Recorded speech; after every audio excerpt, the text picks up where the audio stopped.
Welcome to the studio here in Paris. We're talking about renewable energy markets and policy. Welcome, Heymi. Welcome. Thank you very much for the invitation. Which countries are leading the renewable energy transition in Europe? So, there are diversity of countries who are very active in this field, and in Europe particularly, is Germany, now in Spain with the changes in policy leading the forecast. Netherlands is coming back to the game with the new policies and new targets. But overall, we can talk about the new European Union policies to 2030 targets, which affects our forecast. So we do every year a 5-year forecast, and this year we updated this forecast to reflect these changes in Europe. And the European Union as a whole is the second largest market for renewable growth in the coming 5 years. The first one is obviously China. And we expect at the IEA in our main case the renewable capacity to grow by 1.2 terawatt in the coming 5 years. Just to give you an example of what this equals to is basically the whole US capacity today. Okay. So it's a significant growth. It's a 50% growth year on year. And European Union will play a significant role as the second largest market, followed by the United States and India. Okay. And other markets follow. What are some of the technologies leading in this change, and what are the challenges in getting them implemented? Of course. So by far the leading technology is solar PV. It actually accounts for almost 70% of all renewable capacity to be deployed in the coming 5 years, followed by onshore wind, hydropower, offshore wind, bioenergy, and other renewable technologies. As a scale, though, why solar PV is leading? That's a big question that everybody is asking. Not because it's always cheapest option. Sometimes onshore wind is cheaper than solar PV, but there's a distributed PV component, which means that installation of solar PV systems for homes, commercial companies, businesses, or industries. These are small applications which addresses to, I would say, hundreds of thousands of different investors at a smaller scale. That's why PV makes the biggest difference in this market. So sometimes we see this gap between policy and implementation, the reality on the ground. In the next 3 to 5 years, what are the changes we need to see to reach our goals?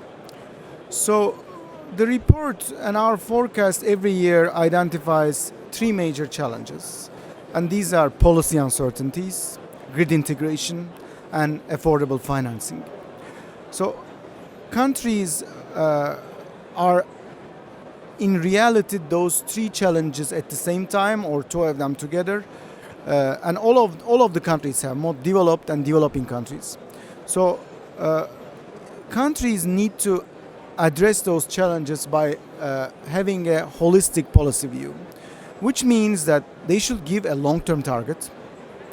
It's not about giving money to renewables, because renewables prices have come down significantly. It's just giving them a long-term target, a long-term framework that the companies can play in this for utility scale applications. And market design is critical in this case, because our market design dates back to the marginal cost price wholesale pricing system. But the world is changing because renewable technologies are completely different, especially solar PV and wind. So we should see basically more of market design reflecting the nature of the solar PV and wind. But on the other hand, we need to have market design to reflect the grid integration of those. And mostly in developing countries, we need to implement stable policies and de-risking measures in order to achieve faster investment. And we looked at if those challenges are met and the government changes policies in 12 to 24 months, what can happen in the next 5 years? And our forecast shows that renewable capacity could be 25% higher than we forecasted if those challenges are met, which is 1.5 terawatt, which is a big jump for renewables. You mentioned distributed PV as probably this most significant factor in this transition. What are the challenges and benefits? So for distributed PV, it's very country specific, but we found out that in almost all countries today, levelized cost of energy for distributed PV is lower than retail prices.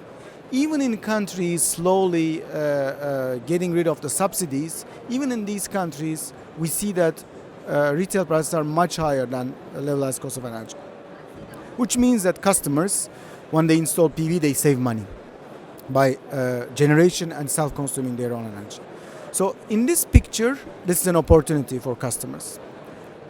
It's an opportunity for additional grid investments to avoid them in particular cases. This can be also an opportunity for avoiding new build generation in the future. These are the opportunities. But there is also a different picture, which are the challenges. Because distributed PV is changing the way we produce and consume electricity. We are moving from central systems to hundreds of millions of small systems. First issue is grid integration. Managing around 100,000 utility scale plants in the world is one job. Managing hundreds of millions of smaller installations is another job. So we need to have a different approach, because we will see more and more excess generation during the day hours affecting the grid. That's the first part. The second part is obviously people self-consume more electricity, which means they pay less of their bills, which means they contribute less to the grid, and value-added taxes or special taxes and so on and so forth.